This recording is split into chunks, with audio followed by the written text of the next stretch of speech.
Pembayaran bantuan khas COVID-19 akan dikreditkan bermula 6 September ini.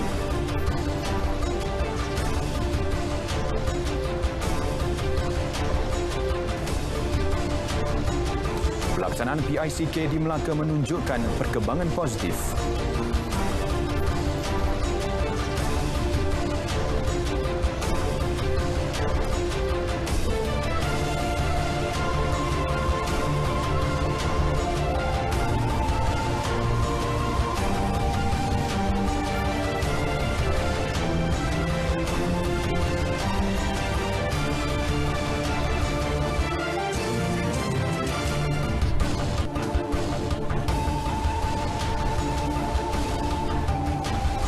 Assalamualaikum, salam sejahtera. Berita Wilayah 1 September 2021 bersama saya Alif Ashraf Kamanor. Kami bawakan berita dari wilayah utara, timur dan barat. Juga akan berita langsung dari Sabah, Sarawak dan Pulau Pinang. Fokus hari ini, beberapa pendekatan diambil kerajaan negeri berhubung penularan COVID-19. Setia sejam bersama Berita Wilayah.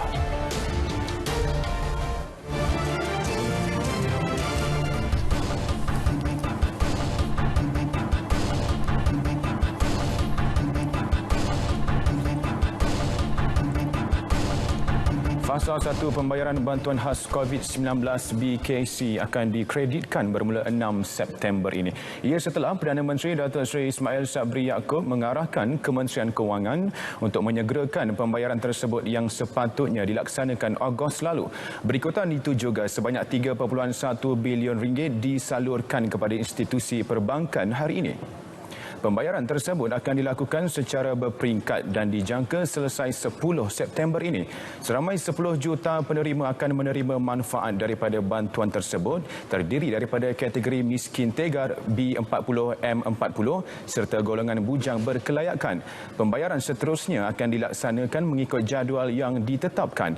BKC merupakan sebahagian daripada pakej perlindungan rakyat dan pemulihan rakyat pemulih selain bayaran tambahan kepada pakej ransangan ekonomi. Datuk Seri Ismail berharap bantuan tersebut dapat sedikit sebanyak meringankan beban rakyat yang terkesan akibat COVID-19. Kerajaan juga akan terus komited dalam memastikan kesejahteraan keluarga Malaysia, terutamanya kumpulan sasar.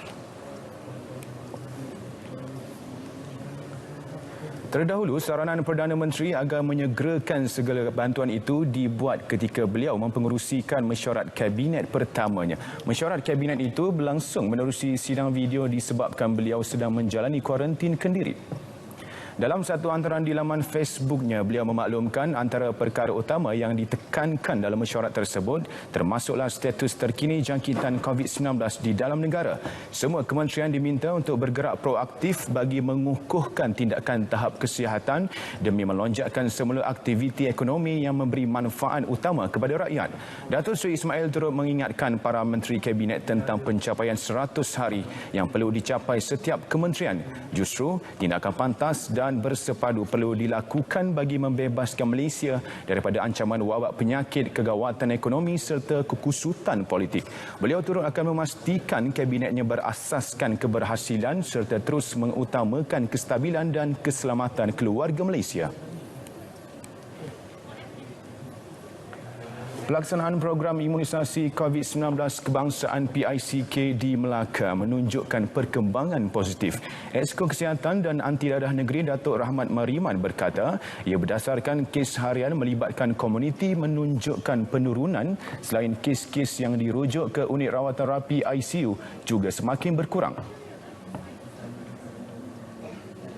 Kita nampak kesan daripada pemberian vaksin telah menunjukkan nampak penurunan kes-kes harian dan juga penurunan kes-kes baru berbanding kes sembuh. Maknanya kes sembuh lebih tinggi daripada kes baru. ICU kita pula daripada 150, 140% sehingga semalam kita telah pun turun kepada 80%. Makna kita ada 80 katil, 80 pesakit di ICU semalam. Kita nampak ada penurunan-penurunan yang sedang berlaku lah. Justru beliau berharap rakyat di negeri ini terus menyokong pelaksanaan PICK sekaligus membantu Melaka untuk mencapai sasaran imuniti kelompok sepenuhnya Oktober depan. Beliau berkata demikian selepas siaran Selamat Pagi Malaysia di PPV Mega Stadium Hang Jebat, Krubung.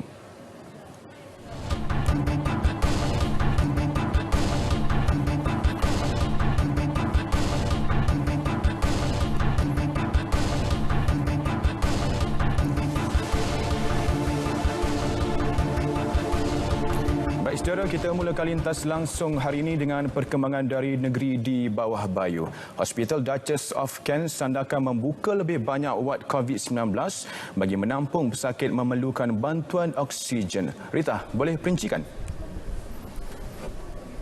Baik Alif, Hospital Duchess of Kent HDOK Sandakan mengambil langkah proaktif membuka lebih banyak wad untuk menampung kemasukan pesakit COVID-19 yang memerlukan bantuan oksigen. Menurut Pengarah Kesihatan Negeri Dr. Rosnani Mudin, wad perempuan perubatan HDOK dengan kapasiti 38 katil kini dijadikan sebagai wad COVID.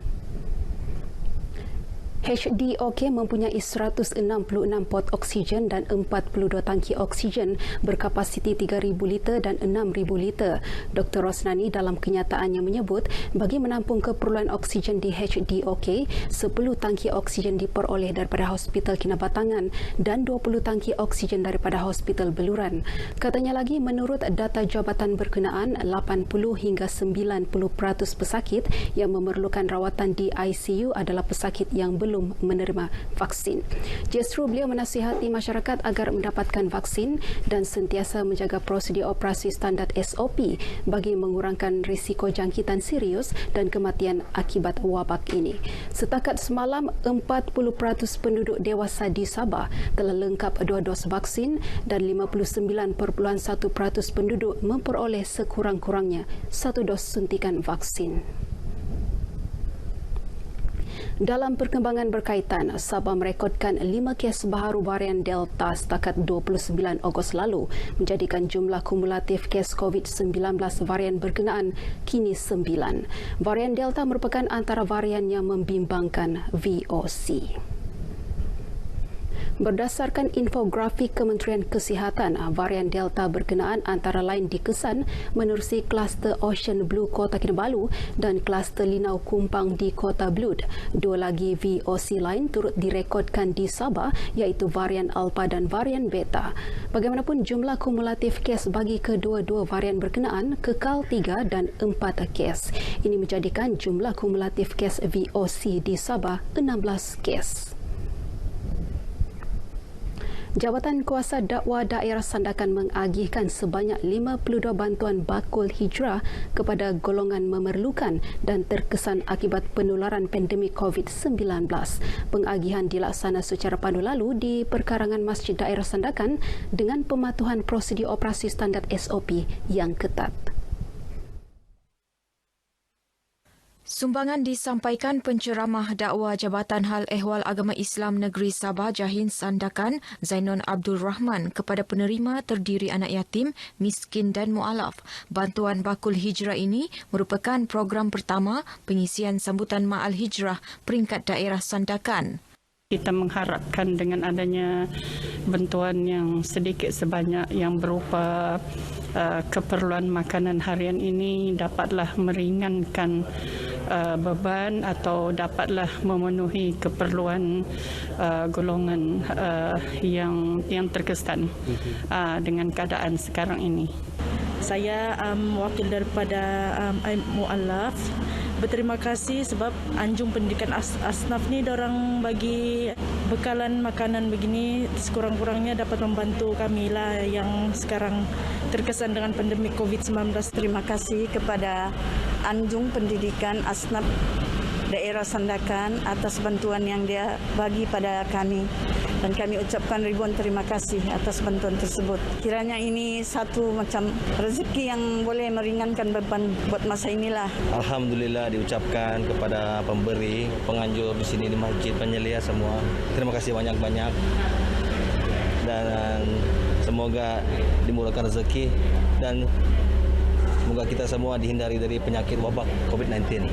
Menurut Zainon, pengagihan sumbangan seumpama dijangka diperluas ke beberapa kawasan perkampungan terpencil dan kepulauan di daerah ini.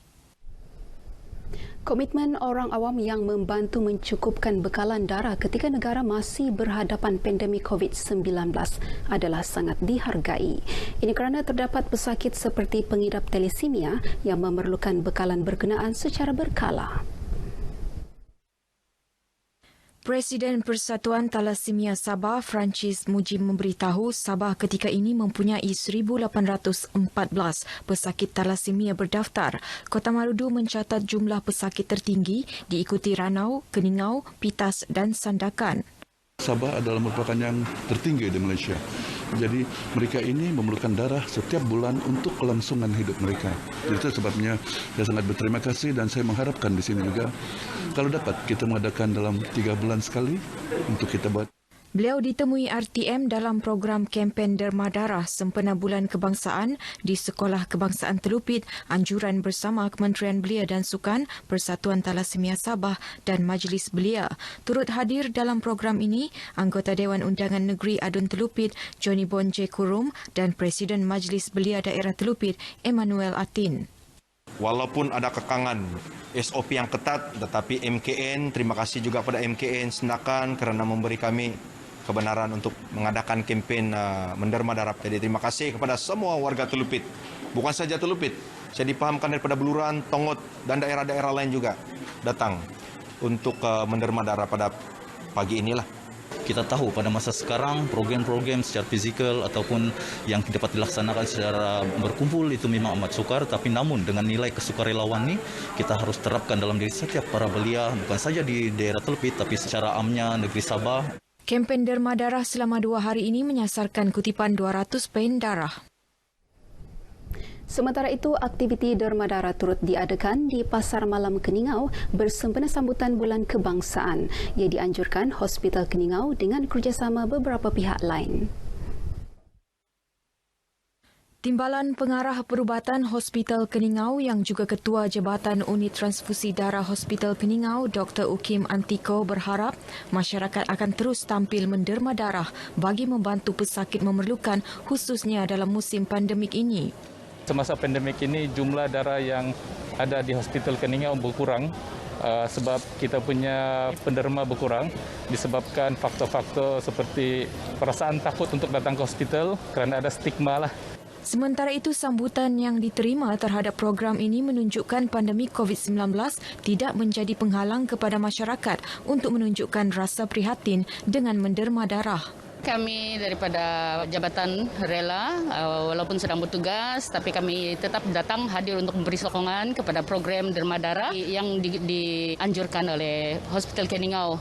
Ini adalah disebabkan kekurangan bekalan darah di Keningau. Saya pun amat mengalu-alukan kepada rakyat Keningau supaya datang menderma darah untuk membantu golongan yang memerlukan darah dan jangan jadikan COVID-19 ini menjadi penghalang untuk kita menderma darah. Pesakit-pesakit ini perlu banyak bekalan darah. So lagipun sekarang kami masih di dalam situasi pandemik.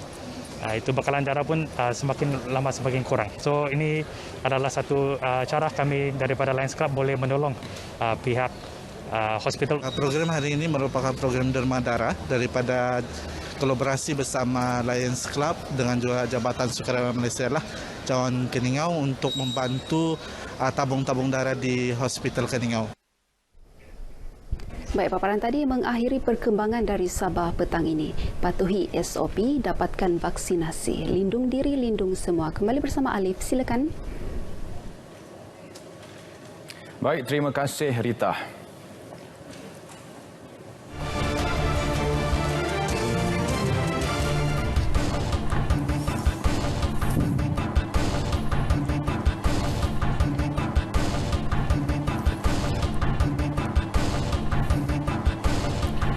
Seterusnya, kita ke Bumi Kenyalang dengan perkongsian mengenai beberapa kriteria yang perlu diambil kira sebelum pesakit COVID-19 dibenarkan kuarantin di rumah. Vanessa, boleh perincikan?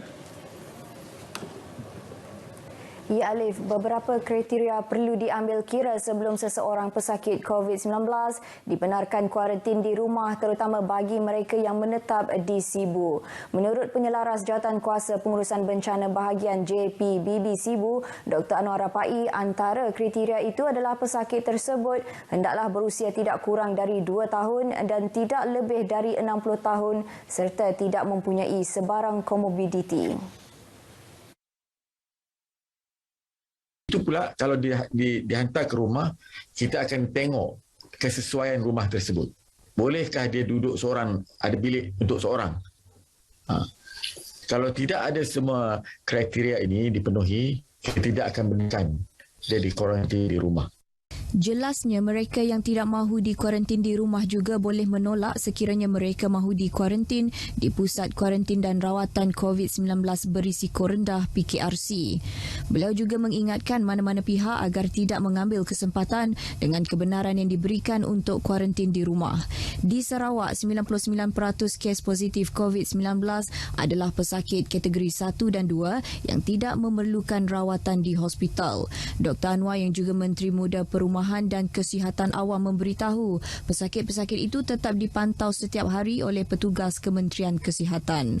Beliau berkata demikian ketika menjawab soalan daripada orang ramai pada sesi siaran langsung di Facebook rasminya bertajuk Bicara Ekonomi Pasca COVID-19 malam tadi. JPBB Sibu telah mengeluarkan kenyataan media yang memberitahu pesakit COVID-19 dibenarkan kuarantin di rumah bermula 29 Ogos lepas. Namun sebarang keputusan berhubung kebenaran kuarantin di rumah tertakluk dengan kelulusan yang dibuat oleh Jabatan Kesihatan Negeri Sarawak. Seterusnya kita ikuti ringkasan laporan prestasi vaksinasi Sarawak setakat 31 Ogos.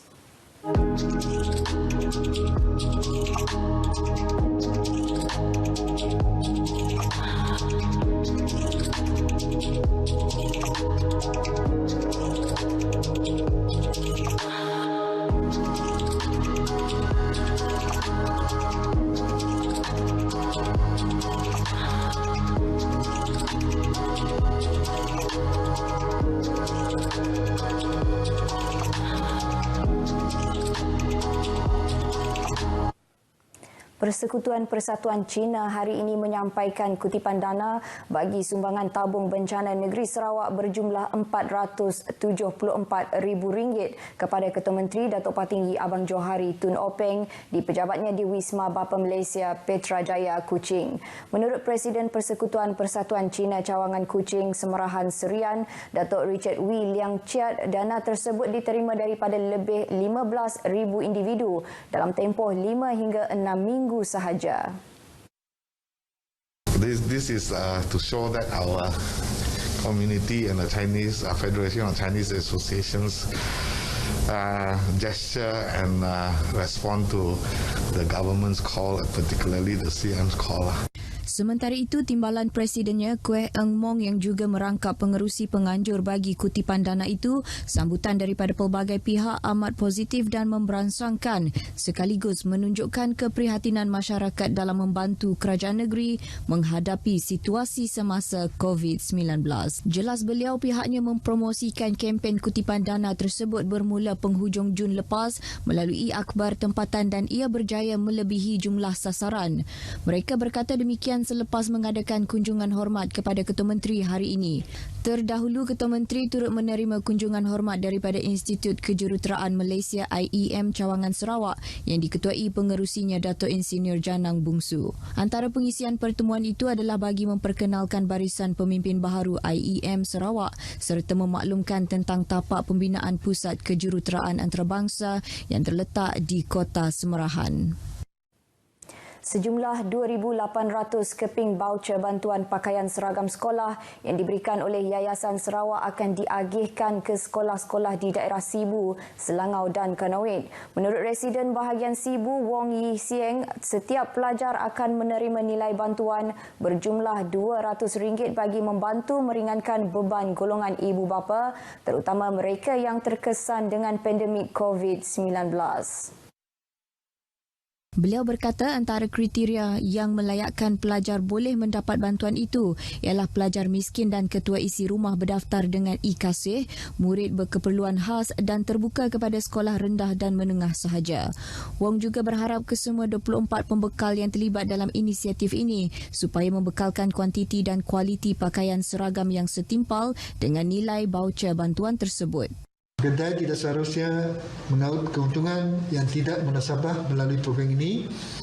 Adalah baik juga agar ibu bapa memeriksa dahulu pakaian supaya setimpal dengan nilai baucer. Beliau menyatakan demikian dalam majlis penyerahan agihan baucer bantuan pakaian seragam sekolah Yayasan Sarawak bertempat di Pejabat Residen Sibu hari ini. Bagi penolong pegawai Pejabat Pendidikan Daerah PPD Sibu pula, Jekri Hillary Cukan dan pegawai daerah Kenawit Catherine Lalai yang ditemui media menyifatkan bantuan daripada Yayasan Sarawak itu amat bermakna bagi ibu bapa yang memerlukan bantuan.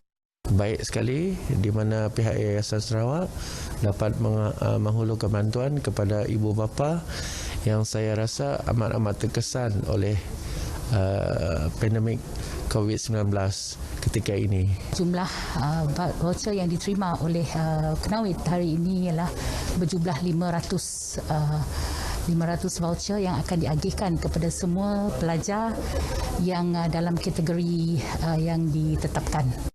Seramai 1,850 orang pelajar di daerah Sibu akan menerima manfaat daripada inisiatif berkenaan termasuk Kanawit 500, manakala bagi daerah Selangau melibatkan 450 orang pelajar. Seramai 25 orang individu telah dikenakan kompaun kerana melanggar prosedur operasi standard SOP di bawah Pelan Pemulihan Negara PPN semasa operasi penguatkuasaan SOP Akta 342 bersempena sambutan Ambang Merdeka sekitar daerah Kuching. Dalam satu kenyataan media, Ketua Polis Daerah Kuching SCP Ashman Bajah memberitahu operasi itu dijalankan bermula pukul 8 malam pada 30 Ogos sehingga 1 pagi 31 Ogos melibatkan pasukan pematuhan SOP COVID-19 dari Ibu Pejabat Polis Daerah Kuching yang terdiri daripada 3 orang pegawai serta 12 anggota. Hasil pemeriksaan di 2 lokasi berasingan di kawasan Jalan Tan Sri Ong Ki Hui dan Jalan Hapki, 25 orang individu terdiri daripada 14 lelaki dan 11 perempuan dalam lingkungan umur 22 hingga 49 tahun dikenakan kompaun atas kesalahan berada di kawasan awam melebihi tempoh masa yang ditetapkan selain tiada penjarakan sosial. Menurut SCP Ashman lagi, nilai keseluruhan kompaun yang dikenakan ke atas kesemua individu terlibat adalah berjumlah RM37,500. SCP Ashman turut menasihati orang ramai agar sentiasa mematuhi pelaksanaan SOP yang ditetapkan selain menegaskan polis tidak akan berkompromi dengan sebarang pelanggaran terhadap penguatkuasaan SOP. Baik, dengan itu sekian berita dari Sarawak. Kita kembali bersama Alif di Angkasa Puri. Silakan Alif. Baik, terima kasih Vanessa. Sekarang kita ikuti laporan cuaca bersama Pegawai Jabatan Meteorologi Neo Farha Abdul Halim. Silakan.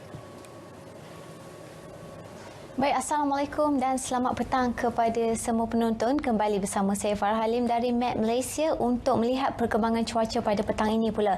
Kita lihat terlebih dahulu paparan cuaca angin di mana rantau negara kita kini menerima tiupan angin dari arah barat daya dengan kelajuan yang agak sederhana iaitu antara 20 hingga 30 km sejam dan tiada sebarang amaran angin kencang dan laut bergelora yang dikeluarkan setakat ini. Namun demikian, tiupan angin ke Sabah dan Sarawak dengan pelbagai hala ini adalah sekitar 10 hingga 20 km sejam dan menunjukkan penumpuan angin dan seterusnya mengakibatkan hujan dan rebut petir di beberapa kawasan berkenaan.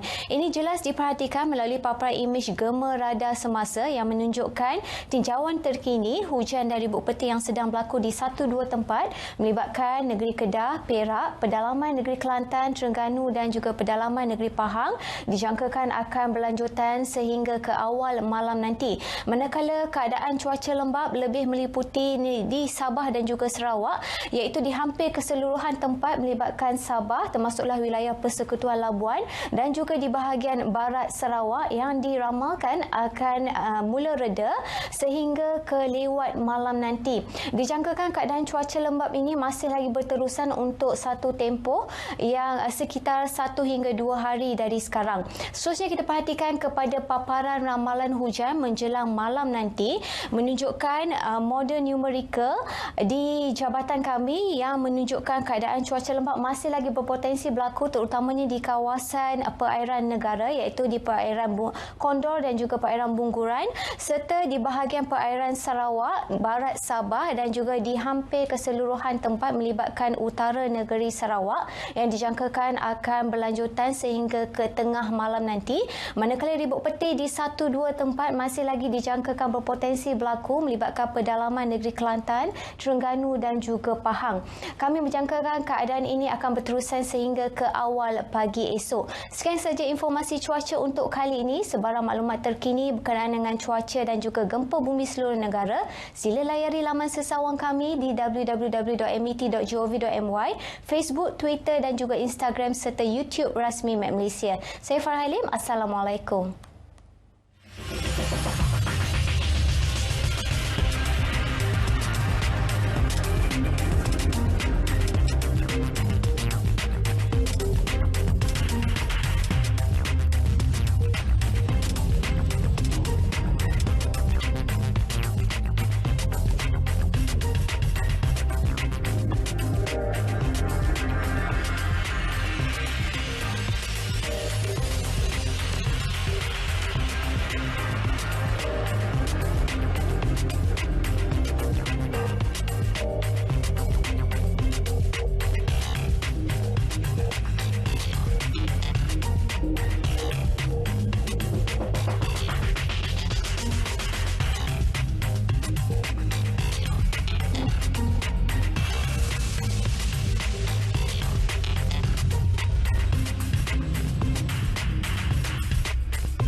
Selamat menyambut Hari Kebangsaan yang ke-64 tahun.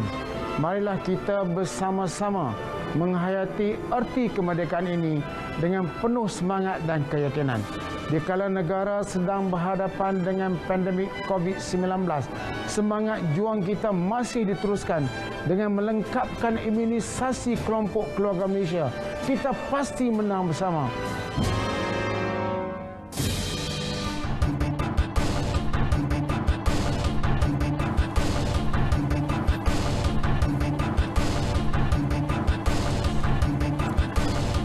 Sambutan Hari Kebangsaan tahun ini begitu bermakna sekali apabila gabungan putera raja pemerintah di 5 buah negeri menzahirkan harapan berkaitan negara. Program bertajuk Harapan Diraja Pewaris Negara Merdeka secara dalam talian dianjurkan Majlis Agama Islam dan Adat Istiadat Melayu Perlis MAIP semalam. Raja Muda Perlis Tuanku Syed Faizuddin Putra Jamalul Ail bertitah semua masyarakat untuk bersama-sama membangunkan negara dan bangsa serta memerdekakan diri daripada segala unsur negatif.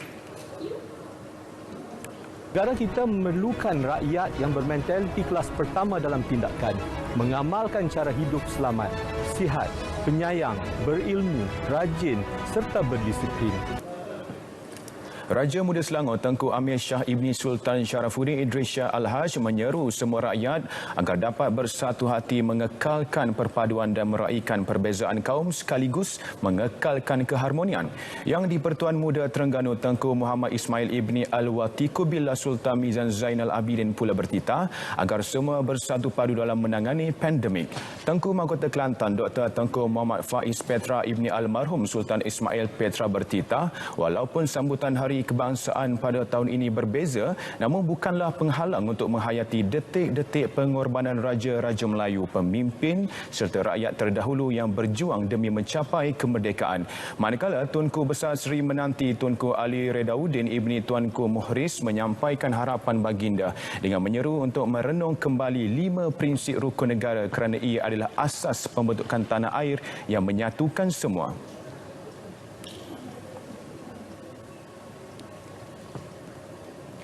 Baik pulih sawah, membeli semula anak benih padi dan membayar upah membajak. Itu antara keperluan yang akan dilakukan golongan pesawah di Yan dan Kuala Muda Kedah ekoran banjir baru-baru ini. Rata-rata pesawah ditemui melahirkan perasaan gembira dan bersyukur atas keprihatinan kerajaan membela nasib mereka. Mereka yang terlibat akan menerima RM1,800 per hektar dengan keluasan maksimum 3 hektar.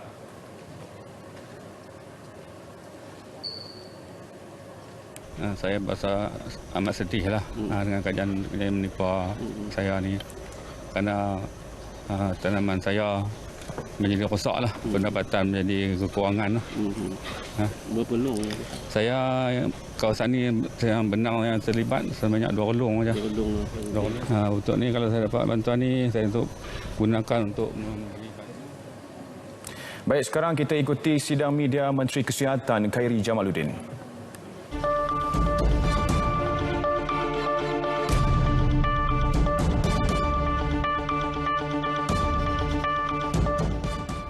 Bismillahirrahmanirrahim. Assalamualaikum warahmatullahi wabarakatuh dan salam sejahtera. Bersama dengan saya adalah Yang Bahagia Tan Sri Dr. Noor Hisham Abdullah, Ketua Pengarah Kesihatan Malaysia, dan Dato' Dr. Chong Chi Kiong, Timbalan Ketua Pengarah Kesihatan Malaysia. Kementerian Kesihatan Malaysia ingin memaklumkan status terkini kes COVID-19 di Malaysia sehingga 1 September jam 12.30 hari.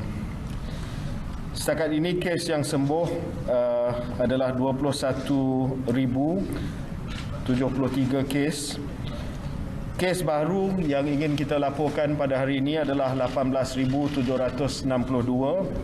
Kes import adalah 5 kes, selebihnya adalah kes tempatan. Ini membawa kes yang aktif pada waktu ini kepada 265,274 kes. Kes yang memerlukan rawatan di unit rawatan rapi ICU adalah sebanyak 1,007 kes.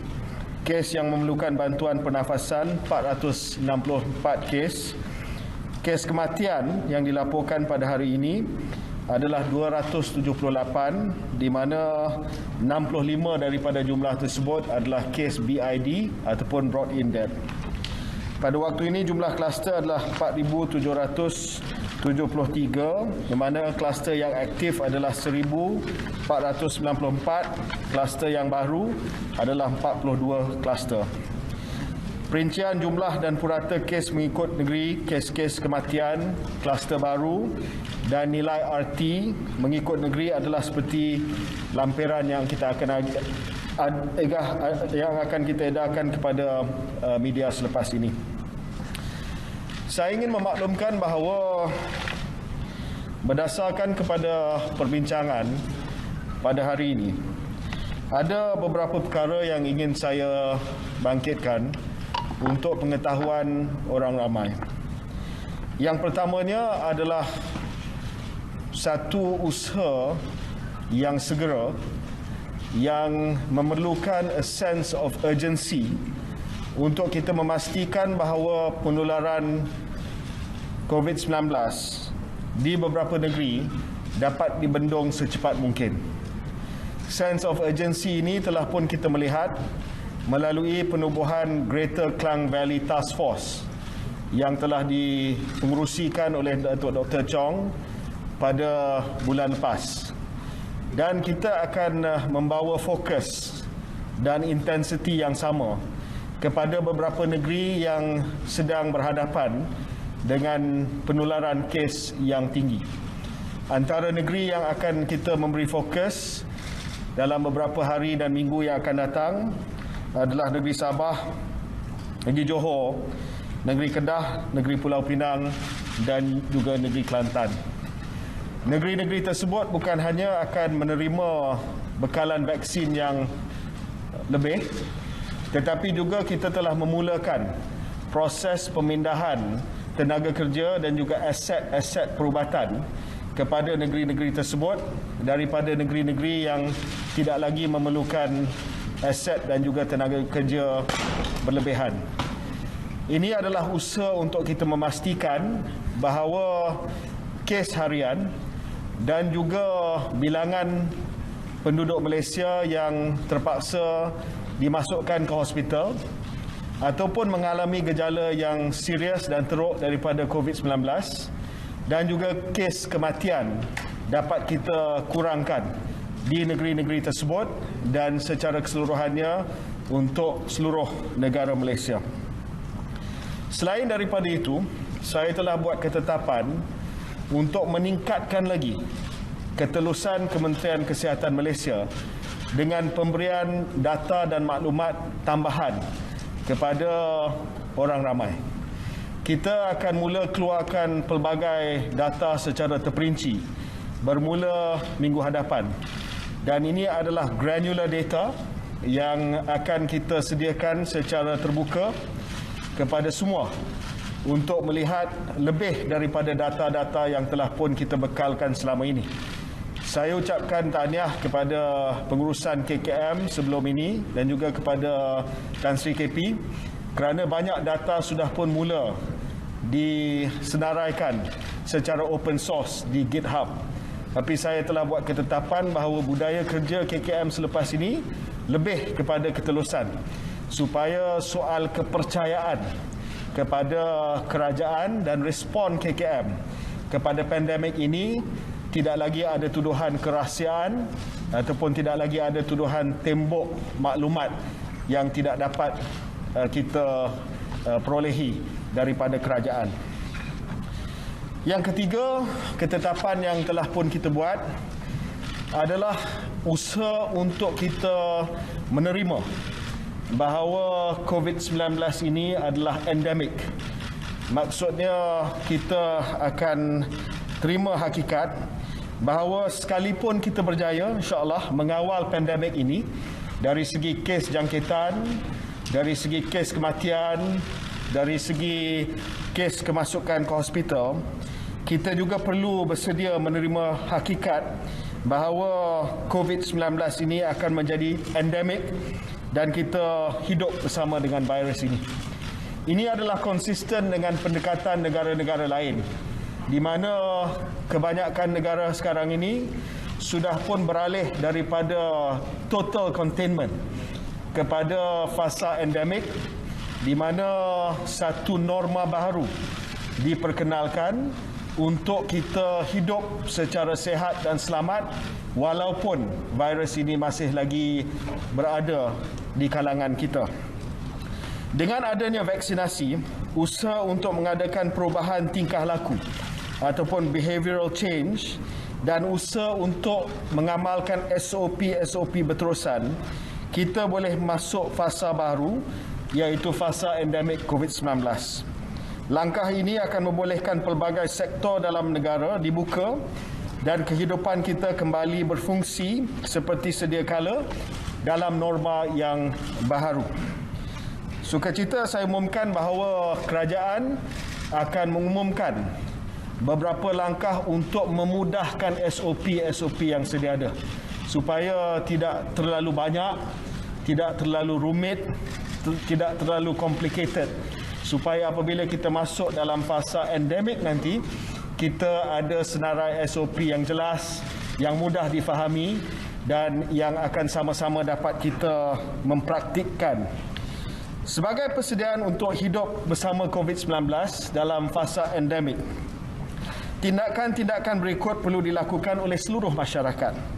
Yang pertamanya adalah untuk mengamalkan norma baru dari segi SOP yang akan dimudahkan nanti. Yang kedua, mask mandate itu akan diteruskan. KKM masih lagi tidak ada apa-apa perancangan untuk melonggarkan mask mandate kita ataupun keperluan untuk memakai pelitup muka. Kita sudah melihat pengalaman di negara-negara lain di mana mereka telah melonggarkan mask mandate mereka dengan adanya penularan varian-varian baru, mereka terpaksa memperkenalkan semula mask mandate mereka. Jadi di Malaysia kita akan mengamalkan pendekatan yang berhati-hati dan kita akan kekal dengan pemakaian pelitup muka. Kita akan terus dengan usaha di bawah program imunisasi kita untuk memastikan bahawa seramai mungkin penduduk di Malaysia menerima vaksin dan dilindungi melalui imunisasi. Kita juga akan mengamalkan kuarantin kendiri di rumah dengan penuh tanggungjawab. Sekiranya telah dikenal pasti di aplikasi MySejahtera sebagai kontak rapat, contact casual, person under surveillance ataupun suspected atau confirmed cases. Setelah menjalani ujian saringan COVID-19 dengan keputusan ujian diketahui, telah dikenal pasti sebagai kontak rapat dan masih menunggu panggilan daripada pejabat kesihatan daerah dan sekiranya dikesan positif COVID-19 dan sedang menunggu panggilan PKD, kekal di rumah melainkan memerlukan rawatan perubatan kecemasan. Apabila kita beralih kepada fasa endemik ini, sangat penting untuk kita mengambil tanggungjawab kendiri ke atas kuarantin kita di rumah. Kalau sekiranya kita tidak dapat mematuhi segala syarat untuk kuarantin di rumah dan juga kawalan kendiri, kita tidak akan dapat hidup bersama dengan virus ini dengan selamat. Sebab itu kita akan tekankan self-responsibility for home quarantine. Kita juga seperti mana yang sedia maklum, ada banyak pendapat dan pandangan yang mungkin tidak mencerminkan realiti di lapangan. Ada yang menyatakan sekarang ini semua yang kembali ke Malaysia atau masuk ke Malaysia dapat melaksanakan kuarantin rumah. Ya? Ini tidak betul. Ini tidak betul. Sejak 10 hari bulan 8, 20,000 orang yang masuk ke Malaysia telah mohon untuk home quarantine. We do not give home quarantine to everyone who comes back to Malaysia who are fully vaccinated. No. 10,000, we have received 20,000 applications. Yang kita telah lulus adalah 4,159 sahaja. And this is based on strict risk assessment. Risk assessment of whether they are vaccinated, their test history, also where they've come from, and also keadaan rumah mereka. Jadi dalam hal ini kita masih lagi ketat, di mana the default is still quarantine at the quarantine center. You still have to request for home quarantine. Saya juga suka cerita maklumkan bahawa daripada mereka yang telah mohon untuk home quarantine, 404 daripada mereka sedang menggunakan peranti digital yang sekarang ini masih dalam fasa perintis, pilot project. They're using the digital device, bracelet, that is being used to monitor the home quarantine. Once we've gone through the pilot process or pilot project and we're satisfied with the efficiency and accuracy of the digital quarantine device, we can roll out to more people who would like to home quarantine and use the digital quarantine device. Saya juga ingin bangkitkan satu lagi perkara yang penting, dan ini adalah berkaitan dengan usaha kita untuk mengurangkan jumlah BID ataupun brought in debt. Ini adalah antara perkara yang akan kita memberi fokus yang segera. Selain daripada ujian yang perlu dibuat, selain daripada vaksinasi yang perlu diberi kepada semua pihak, antara perkara lain adalah kawalan kendiri juga. Kita dapati bahawa sebahagian daripada mereka yang dilapor sebagai brought in debt adalah mereka yang pada awalnya berada di dalam kategori 1-2, tetapi dalam tempoh masa yang singkat mereka telah masuk ke kategori 5. Fast deterioration of their health condition. Sebab itu kita ingin umumkan bahawa kawalan kendiri perlu dilaksanakan, jalani pemeriksaan segera sekiranya mengalami kemerosotan gejala atau sebarang warning signs seperti berikut. Demam berpanjangan. These are for people who are positive, who are isolating at home. Ya, tidak ada gejala yang ringan sahaja. Tetapi tiba-tiba ada demam yang berpanjangan, kesukaran bernafas, sakit dada, tiada selera makan dan minum, kelesuan bertambah teruk, perubahan pada status mental seperti kurang tahap sedar dan confusion, kekeliruan, delirious, batuk, muntah dan cirit yang semakin teruk, kurang kencing, bibir atau jari kebiruan dan ketepuan oksigen saturation kurang daripada 95%. Mereka yang mengalami gejala ini dinasihatkan untuk menghubungi CAC dengan kadar segera ataupun talian 999 kecemasan. Ya, ini perkara yang perlu kita sampaikan kepada semua pihak, terutamanya ahli keluarga dan juga mereka sekarang ini yang didapati positif tetapi oleh kerana asymptomatic, tidak ada gejala, mereka isolate di rumah, tetapi bila ada escalation seperti mana yang saya sebutkan tadi, seek urgent medical treatment. Kepada yang lain, saya harap mereka yang mungkin tidak dapat dikesan melalui ujian, get tested if you have some symptoms and get vaccinated. Ini sangat penting. Soal BID ini akan kita sentuh dalam beberapa hari lagi nanti dari segi data. Where are the BIDs coming from? Are they Malaysians? What age group? Comorbidities? Have they been vaccinated or not? We will release more data from time to time. Saya juga minta supaya amalan pemantauan kendiri di rumah melalui home assessment tool yang kita sediakan di dalam MySejahtera digunakan sebelum mendapat arahan selanjutnya daripada CAC. Ahli keluarga ataupun rakan seberumah perlu prihatin dan peka terhadap keadaan dan kesihatan pesakit sepanjang pemantauan kuarantin. Buatlah video WhatsApp dan sebagainya kalau mereka isolate di bilik. Find out what is happening to them, ya, sebab kita dapati bahawa dalam beberapa kes BID ini, deterioration dalam COVID ini berlaku dengan sangat cepat dan pantas, 24 jam sahaja. So those who are staying with people who are COVID positive, isolating in their room, check on them and check on their status and help them report on their status. Saya juga ambil maklum apa yang telah ada yang bertanya mengapa kes harian COVID-19 dan kes kematian masih tinggi sedangkan pada masa yang sama kadar liputan vaksinasi juga tinggi. Saya nak jelaskan bahawa peak telah dimulakan pada 24 Februari sebagai langkah untuk mengawal pandemik. Sehingga Hari Merdeka semalam, sebanyak 84.3% populasi dewasa telah menerima satu dos vaksin, manakala 64.2% populasi dewasa telah menerima dos lengkap, 2 dos ataupun dos lengkap daripada vaksin 1 dos. Kadar liputan imunisasi COVID bagi populasi dewasa yang telah mendapatkan sekurang-kurangnya 1 dos vaksin di beberapa negeri seperti Lembah Kelang, Negeri Sembilan, Sarawak dan wilayah Persekutuan Labuan telah melebihi 90%, manakala lebih 75% populasi dewasa telah menerima dos yang lengkap. Bagi negeri-negeri lain, aktiviti pemberian vaksin sedang dipertingkat dan kita menyasarkan sebanyak 80% daripada populasi dewasa akan menerima dos lengkap vaksin COVID-19 pada akhir Oktober. Peningkatan kes yang mendadak direkodkan bermula awal Julai, terutamanya di wilayah Persekutuan Labuan, Lembah Kelang dan Negeri Sembilan. Dan situasi ini selari dengan peningkatan kes jangkitan varian Delta di seluruh dunia, termasuk di Malaysia.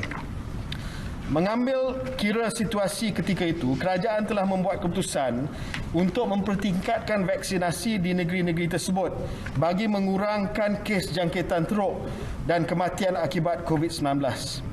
Langkah di negeri seperti Lembah Kelang, Selangor, wilayah Kuala Lumpur, Labuan dan juga Negeri Sembilan telah menyaksikan pengurangan beban keupayaan ataupun telah menyaksikan satu kejayaan di mana keberkesanan vaksin ini dapat dibuktikan menerusi trend kemasukan pesakit dalam hospital di negeri-negeri dengan liputan penerima dos lengkap melebihi 50%, seperti Lembah Kelang, Negeri Sembilan dan wilayah Labuan dan Sarawak yang menunjukkan penurunan. Trend penurunan kemasukan pesakit COVID-19 juga dapat dilihat di Hospital Sungai Buloh, di mana penurunan sebanyak 53% berbanding pada awal bulan Ogos. Manakala bagi Hospital Tengku Ampuan Rahimah Kelang, terdapat penurunan sebanyak 44% bermula awal Ogos selepas sebulan aktiviti operasi surge capacity di Lembah Kelang. Sehubungan dengan itu, saya ingin menjelaskan dan menegaskan bahawa vaksin COVID-19 yang digunakan dalam peak adalah berkesan, terutamanya dalam mengurangkan risiko komplikasi jangkitan yang teruk. Daripada 16 Julai hingga 31 Ogos, sebanyak 865,472 kes COVID-19 dilaporkan.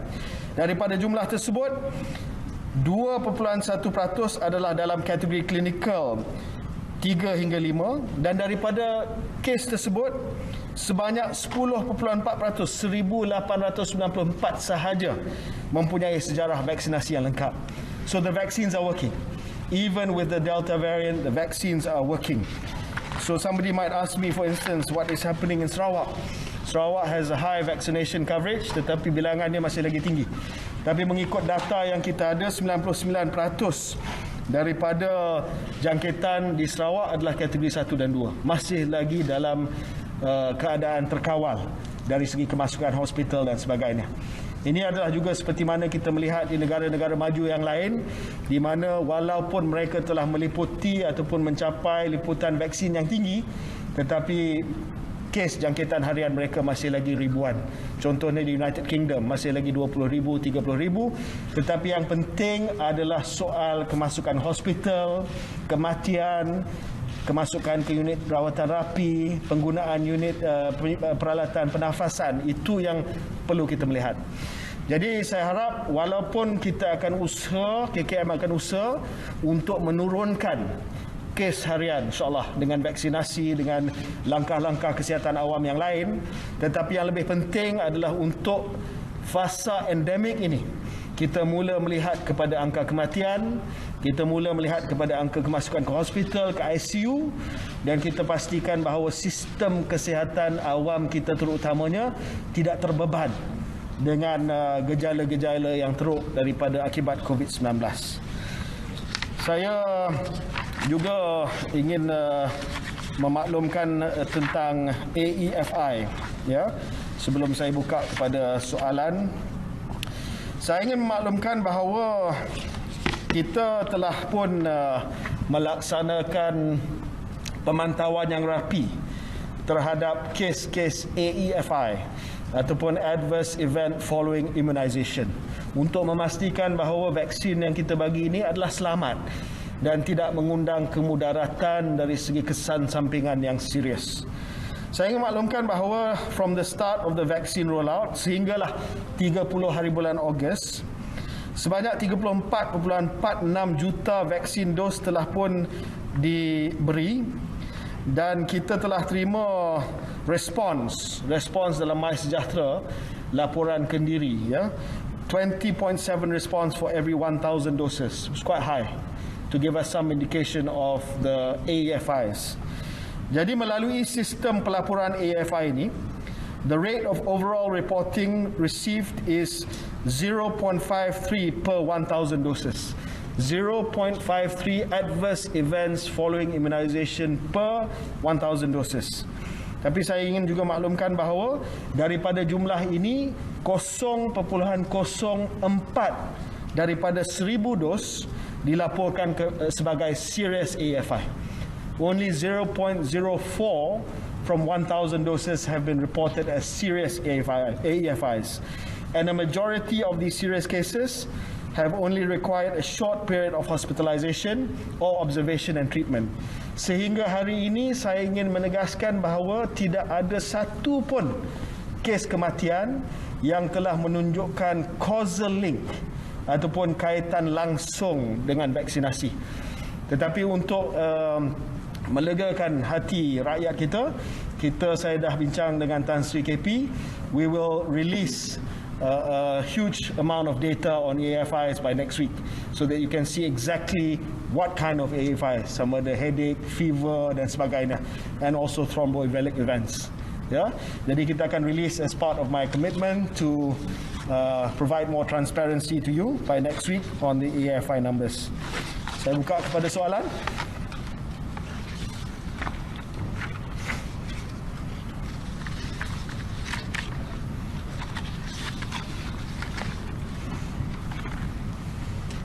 Hi, Maybe. Congratulations on your appointment. Prem from Nikkei here. Maybe I have two questions for you. One is, since we are talking about endemic now, are we prepared for a booster shot? Are we even discussing about booster shots? And Pfizer has announced yesterday that vaccine for children between 5 to 11 years old will be ready by year end. Are we already discussing about it, and are we ready to procure once it's ready? Thank you. On the question of booster shots, we've had a discussion. There's an expert working committee that has been set up to provide recommendations for the booster shots, at what interval, whether or not it is homologous or heterologous booster shots, the same or different vaccine. We hope to have recommendations by the end of this month for us to announce what the policy will be for booster shots.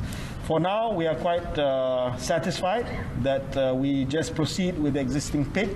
The priority now is to provide vaccination for those who have not been vaccinated yet. Yeah, and then we will talk about booster shots once we get the recommendations at the end of this month. As far as vaccinations for children are concerned, as far as the adolescents, the circular has been issued by DG circular on the policy for 12 to 17-year-olds. We are just waiting to execute on the vaccination for adolescents because we want to again prioritize the adult vaccination first. Once that's reached adequate level, then we will commence vaccinations for teenagers based on the priority groups that have been identified under the circular issued by the DG. And I hope that we can start doing that by sometime this month, hopefully, based on vaccine supply. On vaccinations for pediatric vaccinations, those under the age of 12 years old, there has been no approval for pediatric vaccinations yet in Malaysia or anywhere else.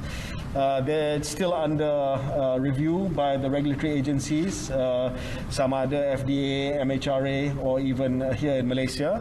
Once there's enough data to support that it is safe for us to give it to children, then we will take that to the vaccination committee for consideration and for us to decide. But however, I would like to inform that in my negotiations with Pfizer have informed us that they may be coming up with a specific vaccine that will be used for children.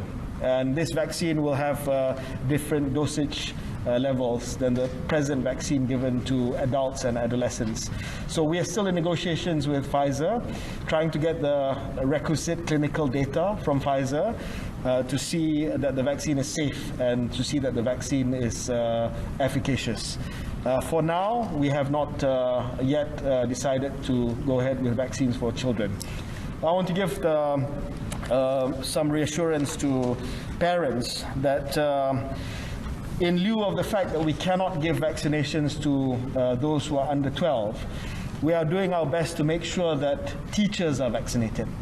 We're doing our best to make sure that people who are working in schools, the clerical staff, the canteen staff, the janitorial staff, the security guards, as well as the bus drivers are vaccinated so that the environment is vaccinated.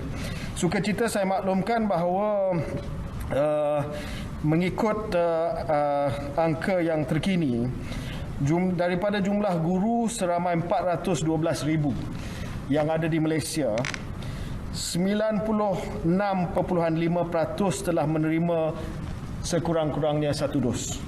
Manakala 83.5% telah lengkap menerima 2 dos. Manakala bagi pekerja sokongan di sekolah-sekolah, 84.8% telah menerima 1 dos, at least 1 dos, dan 68.8% telah lengkap terima 2 dos. So we're trying to make the schools as safe as possible for children who cannot be vaccinated. And then of course for the adolescents, kita akan mula dengan exam going age, 16, 17, and then we will de-escalate the age after that. Yeah. So hopefully we get as many children, as many teachers, 100% kalau boleh. Kita nak 100% teachers vaccinated. There are some teachers who are not wanting to be vaccinated, anti-vax.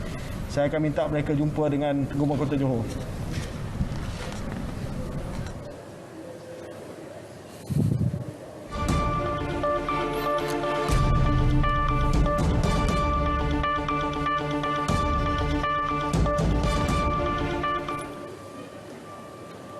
Baik, bertemu kembali. Negara masih lagi dalam bulan kebangsaan. Semangat kibaran jalur gemilang masih lagi ditonjolkan pelbagai pihak termasuk seorang pesara konduktor bas di Pulau Pinang. Zatul Hikmah Muhammad Nur di studio RTM Pulau Pinang ada laporannya. Silakan Zatul.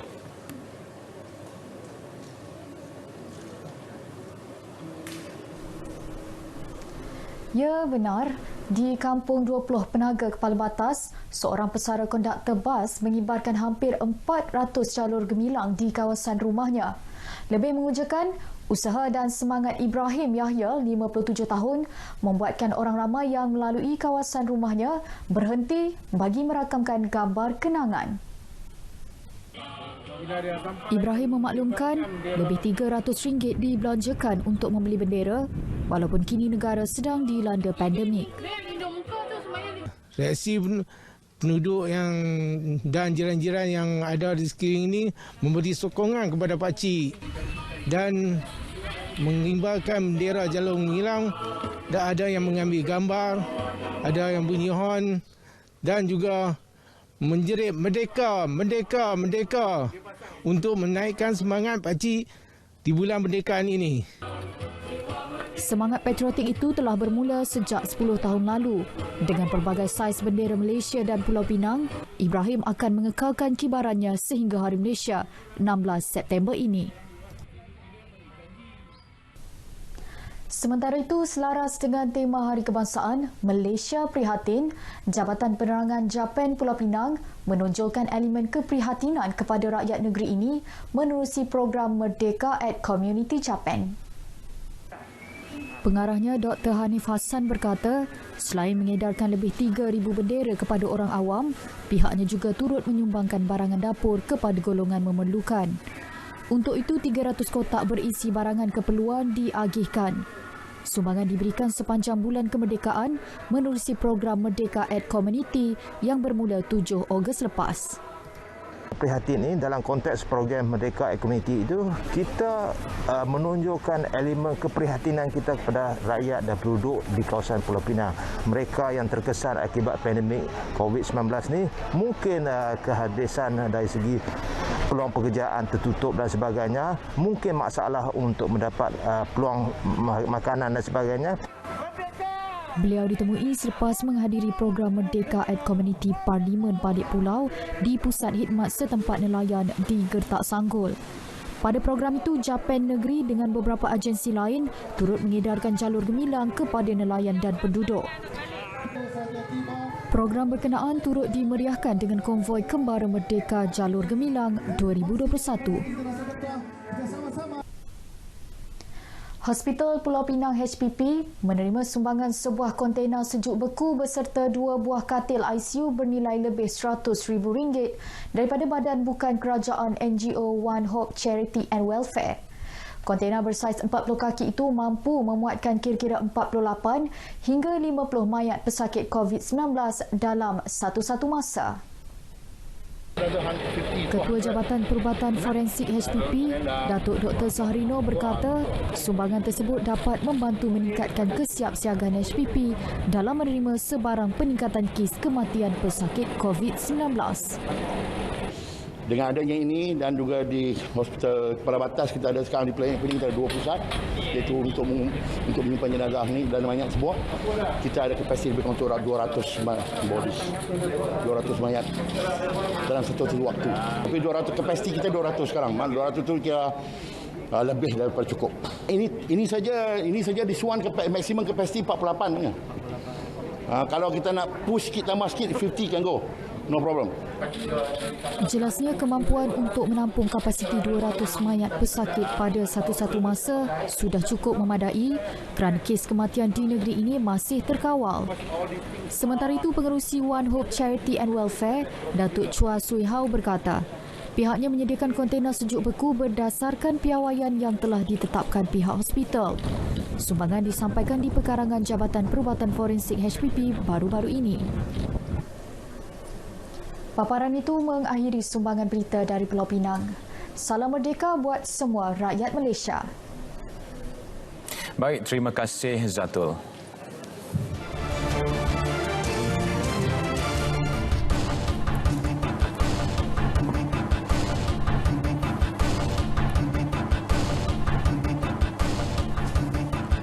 Mayat Lance Corporal Muhammad Azrin Mat Isa yang lemas ketika menjalani latihan tactical exercise para predator di Kampung Batu Bor Bera ditemukan oleh orang awam kira-kira 7.55 pagi tadi. Mayat mangsa berusia 27 tahun itu ditemui di tebing Kampung Serengkam, daerah Maran, kira-kira 40 km daripada lokasi dilaporkan lemas. Penolong Pengarah Operasi Jambatan Bomba dan Penyelamat Negeri Pahang Ismail Abdul Ghani berkata, mayat lengkap berpakaian dijumpai bot orang awam yang terlibat dalam operasi dan mencari mangsa yang masuk hari keempat hari ini. Seramai 141 anggota bomba dan penyelamat Angkatan Tentera, Polis Angkatan Pertahanan Awam, nelayan dan NGO terlibat dalam operasi mencari dan menyelamat mangsa melibatkan 30 buah bot. Mayat dibawa ke Hospital Sultan Haji Ahmad Shah Khas Temeloh. Ahad lalu, Lance Corporal Muhammad Azrin anggota 10 Brigade Para hilang selepas terjatuh ke Sungai Pahang ketika sedang melaksanakan fasa latihan taktikal menyeberangi sungai. Petang semalam juga yang di Pertuan Agong Al-Sultan Abdullah Riayatuddin Al-Mustafa Billah Shah meninjau dan menyertai operasi pencarian mangsa. Pengambilan vaksin dalam kalangan anggota tentera tidak harus dijadikan isu. Tegas Panglima 8 Brigade Brigadier Jeneral Abu Hassan Asyari Khamis Elian Syafi'i. Arahan itu keperluan kerana khidmat dan bentuk penugasan anggota sentiasa berkait rapat dengan aktiviti kelompok masyarakat. Justru pihaknya tidak akan berkompromi dengan mana-mana pegawai dan anggota yang menolak untuk menerima vaksin COVID-19.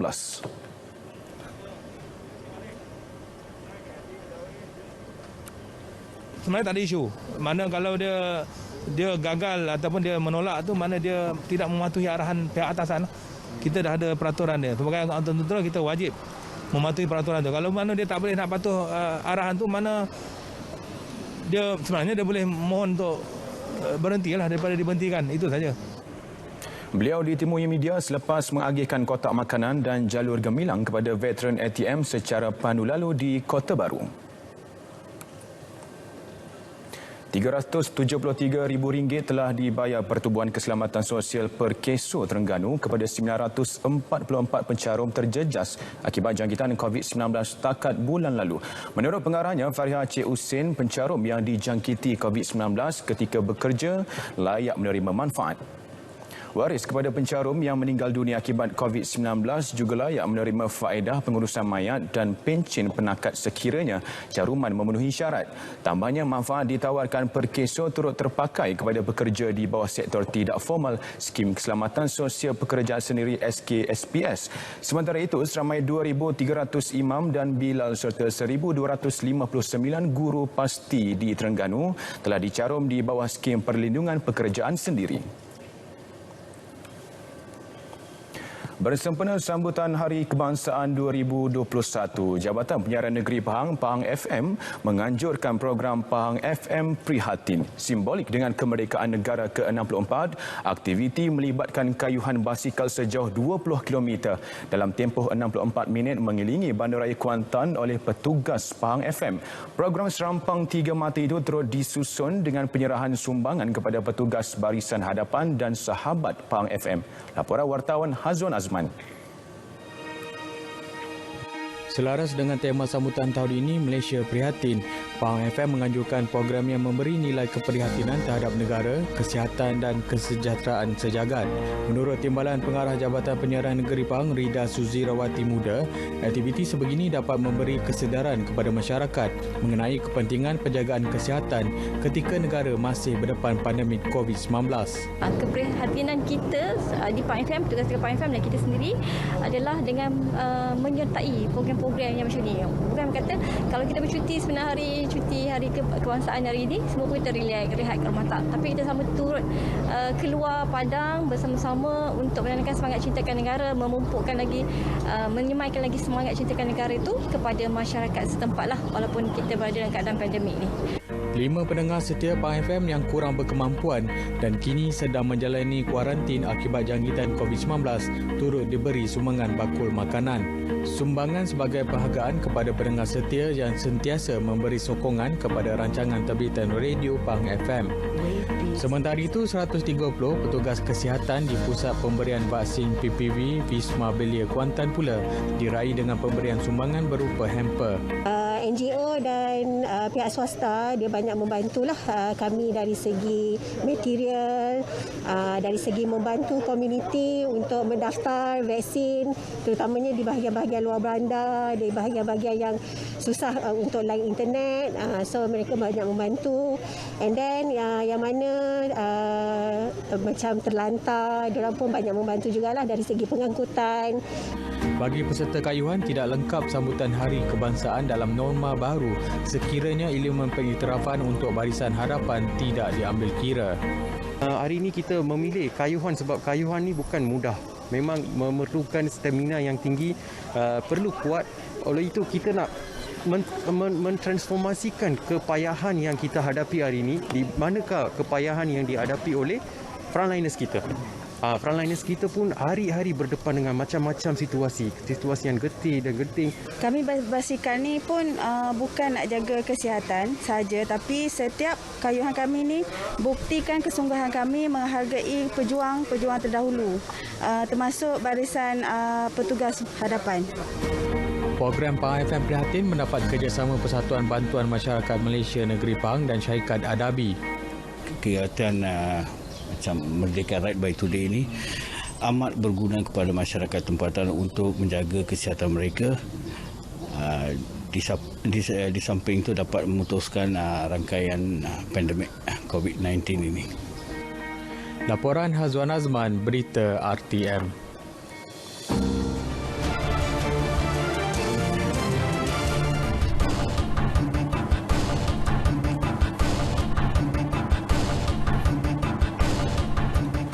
Saudara, Melaka pernah menjadi lokasi pengisytiharan kemerdekaan pada 20 Februari 1956 di Bandar Hilir. Sebenarnya, banyak lokasi yang menjadi saksi perjalanan bebasnya negara bernama Malaysia. Wartawan Nur Amalina Abdul Halim merungkai 2 lagi lokasi bersejarah di Melaka. Jika kita menyebut tentang kemerdekaan, saya pasti di kalangan kita semua yang mengingati kepulangan Tunku Abdul Rahman bersama ahli rombongannya yang pulang dari kota London, tiba di lapangan terbang Batu Berendam, kemudian dibawa berarak menuju ke Padang Pahlawan Bandar Hilir untuk pengisytiharaan tarikh kemerdekaan. Namun sebenarnya di Melaka ini terdapat 2 lagi bangunan yang turut memainkan peranan penting ketika negara ingin mencapai kemerdekaan.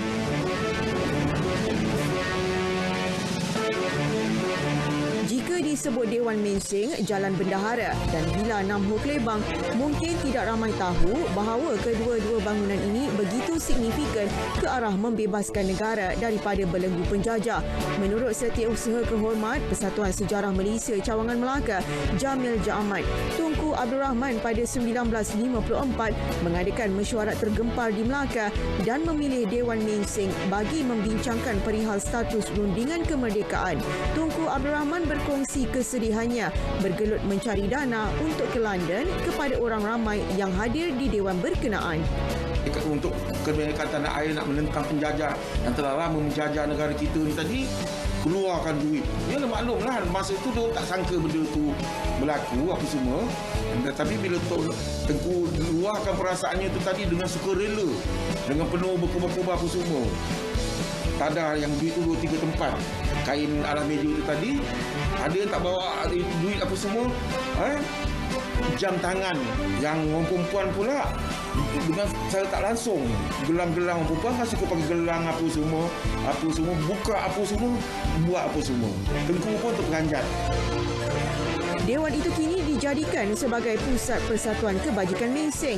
Jelasnya Tunku Abdul Rahman juga pernah hadir ke Villa 6 Ho untuk mesyuarat pra-kemerdekaan bersama Tun Tan Cheng Lock sebelum premis tersebut berubah menjadi restoran peranakan pada 1970. Bagaimanapun, bangunan berkenaan kini ditinggalkan begitu saja sejak 1990. Tengku ke sana berbincang dengan Tan Cheng Lock, dengan pemimpin lain Tan Cheng Sui. Saya ingat lagi masa itu pemimpin MCA pada masa itu. Kemudian selepas merdeka pun macam tu, Tengku dia datang tahun 59. Bulan 9 jamuan makan malam diadakan di situ dengan pemimpin UMNO juga. Tahun 60 pun Tengku dia datang ke sana. Untuk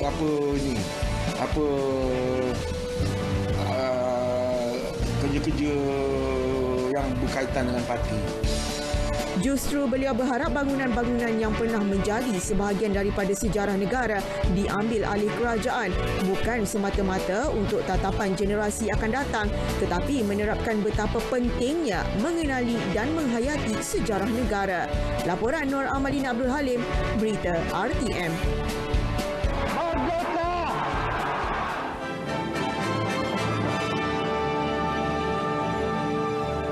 Ayuh kita bina harga diri dan rasa bangga dengan keindahan alam raya, kedaulatan negara, keamanan nusa, kepelbagaian citra dan kesejahteraan warga.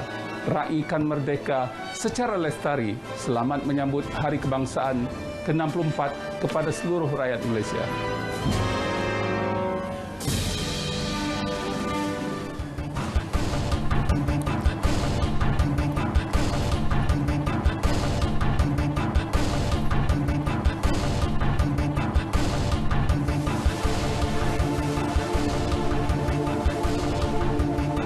Penyelarasan dan kerjasama 14 agensi agama menjadi tugas pertama Menteri di Jabatan Perdana Menteri Hal Ehwal Agama Idris Ahmad dalam memenuhi aspirasi keluarga Malaysia. Beliau juga membuat pertemuan sulung bersama ketua-ketua agensi agama petang ini selepas melapor diri bagi memulakan tugas secara rasmi di Kompleks Islam Putrajaya. Agensi-agensi Islam di bawah kementerian kita ni kita akan cuba untuk laksanakan terbaik. Dan apabila situ baru kita tengokkan tadi dapat wujudnya takaful, sulung menolong dari kalangan kita. Dan apa yang penting 14 agensi ini kita nak satu wahdah. Ada wahdatul fiqh, kesatuan fikrah. Dan situlah lepas itu pula akan melahirkan wahdatul amal, kesatuan tindakan kita untuk kebaikan ummah dan juga untuk kebaikan agama kita serta kebaikan negara kita. Jadi saya harapkan supaya itu di antara perkara-perkara yang akan kita fokuskan. Beliau berkata demikian selepas mengimbas kad perakar waktu dan memasuki pejabat. Turut sama melapor diri timbalannya Datuk Ahmad Marzuq Syari yang dilantik semula dengan portfolio yang sama. Saudara, seperti biasa setiap Rabu kita ikuti harga runcit petrol dan diesel berkuat kuasa tengah malam ini hingga 8 September.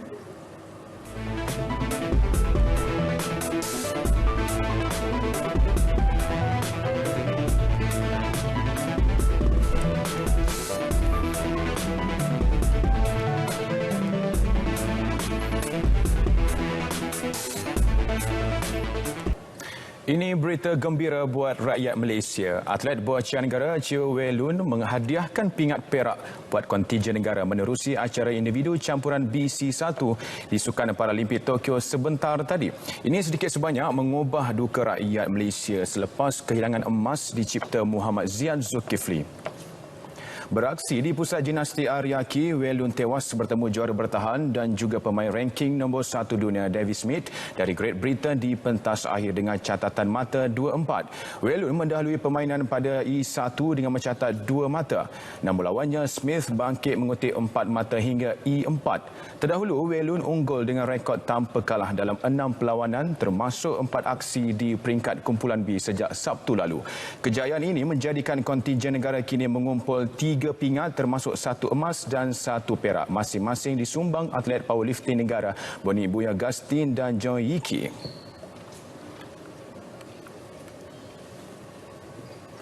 Perkembangan isu penarikan pingat emas dimenangi jago lontar peluru negara Muhammad Ziyad Zulkifli. Majlis Paralimpik Malaysia MPM tidak akan mengalah, sebaliknya akan mengemukakan rayuan selanjutnya kepada jawatan kuasa Paralimpik Antarabangsa IPC dan olahraga para dunia selepas berakhirnya Tamasya Paralimpik Tokyo 2020. Presidennya yang juga Chef Division Kontingen Negara Datuk Seri Megadi Syariman Zaharuddin berkata segala bahan bukti termasuk rakaman kamera litar tertutup CCTV di bilik panggilan call room akan dikumpul untuk tujuan berkenaan.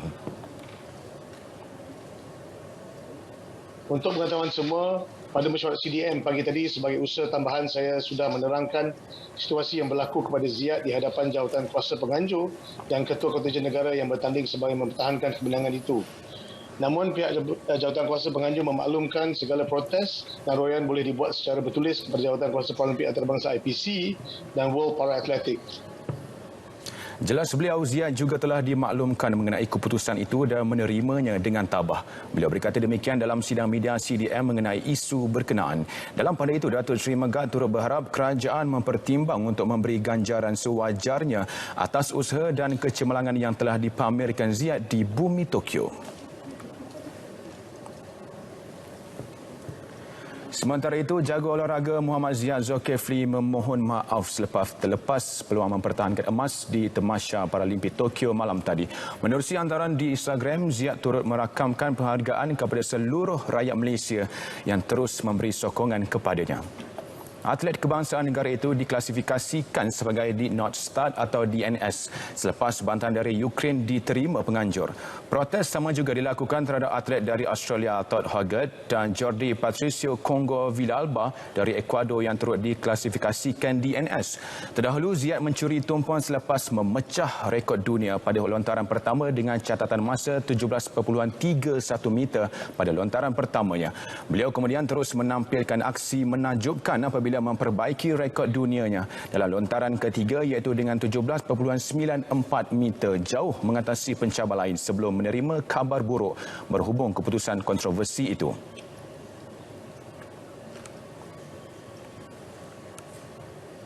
Berbaki 4 hari lagi, perenang negara Nur Syaiful Zulkifli tampil cemerlang apabila melayakkan diri ke pentas akhir acara 50 meter gaya bebas S5 di Sukan Paralimpik Tokyo 2020. Syaiful berjaya menamatkan saingan di tempat ketiga dengan catatan masa 33.46 saat.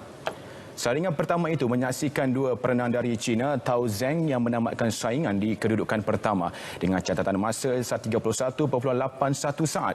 Manakala Li Xiaowang di kedudukan kedua dengan 33.02 saat meninggalkan Syaiful di kedudukan ketiga yang ketinggalan 1.65 saat. Pencapaian itu menyaksikan Syaiful berjaya menempah slot ke final yang akan mempertandingkan 8 perenang terbaik petang ini. Dalam dua aksi sebelum ini, atlet kelahiran Sarawak itu terpaksa menerima keputusan penganjur apabila dibatalkan penyertaan berikutan kesilapan teknikal. Durian di daerah Tongat dan Kinabatangan Sabah mempunyai keistimewaan tersendiri. Dikenali sebagai durian merah atau marang, lazimnya ia dibiarkan luruh sendiri setelah masak. Bagaimanapun, marang yang bersaiz lebih kecil dengan kulit luarnya berwarna kuning serta isinya yang merah perlu dituai. Wartawan Iswadi Mani Syamsuddin mengikuti aktiviti penuaian marang di Kampung Karamuak, Tongat.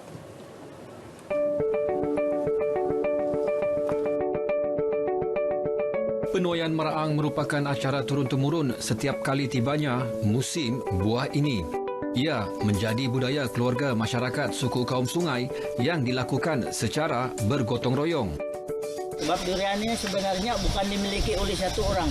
Kalau ikut itu anulah daripada apa ini tradisi dari datuk ini. Kami punya datuk menanam, maka susu sicinnya itu kena hadir itu sama kalau sudah kita pergi memanjat durian macam sekarang ini. Lazimnya proses menuai mengambil masa antara 8 hingga ke 9 jam. Ia dimulakan dengan menilai kematangan maraang oleh ketua keluarga bagi memastikan buah sedia ada untuk dituai. Kemudian diikuti penyediaan bambu sebagai peralatan utama ketika proses menuai. Bambu dijadikan sebagai papak dan buruan. Papak dalam bahasa suku kaum Sungai membawa maksud anak tangga. Manakala buruan adalah tiang penyokong anak tangga yang dibuat di pokok maraang. Papak ini asalnya daripada bambu.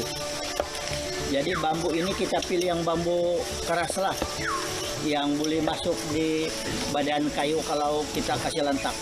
Jadi untuk menguatkan ini, inilah tadi yang papak ini. Kita kasih letak di kayu dan diikat dengan apa yang saya buat sekarang ini, memutung-mutung tali ini. Inilah pengikat papak ini dengan kayu ini. Papak dipasang secara berselang-seli menggunakan tukul yang diperbuat daripada kayu keras seperti bulian. Dia bukan dipapak secara lurus, dia kena mincung sikit supaya yang buruan kita ini dia tidak bergoyang kalau balawan-lawan itu dia punya pompa. Kesukaran proses tuaian apabila ketinggian pokok mencecah 150 kaki selain mendapat permintaan tinggi, antara punca harga buah maraang kian melambung tinggi. dianggarkan 500 biji hingga 1000 biji buah maraang boleh diperoleh daripada satu pokok setiap kali musim menuai. Baiklah saudara, inilah dia aktiviti menuai buah maraang di Kampung Karamuak, Kinabatangan. Dan sebelum si penuai mendapatkan buah maraang di atas pokok berketinggian kira-kira 100 kaki, si penuai terlebih dahulu akan memasang tanggah menggunakan bambu dengan memahat bambu tersebut ke pokok buah maraang ini, dan juga akan memasang lagi sebatang bambu sebagai tiang untuk menambah tanggah sehingga lebih tinggi. Aktiviti akan dilakukan oleh kaum lelaki penduduk-penduduk di Kampung Karamuak ini. Buah yang sudah dikumpul akan dibahagi-bahagikan berdasarkan jumlah waris keluarga yang hadir pada proses penuaian ini. Budaya ini mampu mempertahankan adat suku kaum sungai dalam aspek kerjasama dan muafakat. Dan pengekalan tradisi ini tak lapuk dek hujan, tak lekang dek panas. Laporan Iswadiman Syamsuddin, Berita RTM.